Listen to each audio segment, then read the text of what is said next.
все прилично, не торчит. 92 яшьлек Валентина Молостова саф һава сулап керергә җыена. Көн саен шулай аякларымны яздырам ди. Урамга чыга, кибеткә һәм хастаханәгә дә үзе бара.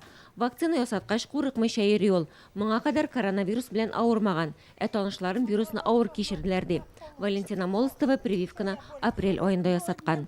Очень хорошо себя чувствовала. Мин прививкадан соң үземне яхшы хис иттем. Хәтта сырхаханәдән кайтканда трамвайга утырмыйча җәяүләп атладым. Коронавирус эләктереп авырып ятасым килми. Гомәр Вәлиәхмәтовка 95 яшь. Ул да прививканы апрель аенда ясаткан. Яшисе килде. Это болезнь очень коварный. Врачка әйткәндә. Бик усал. Гомәр ага актив тормыш алып барырга тырыша, урамга да чыгам ди. Бүтән яңалыкларны белеп тора. Телевизор карыйм, компьютер белән шөгыльләнәм, шахмат уйныйм. Компьютерда.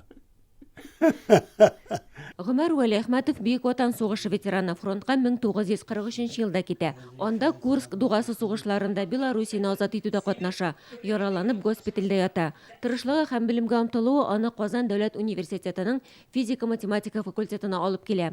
30 ел медицина җиһазлары ясаучы оешмада инженер, соңыннан җитәкче булып эшли. Хәзер лаеклы ялда. Добрый день.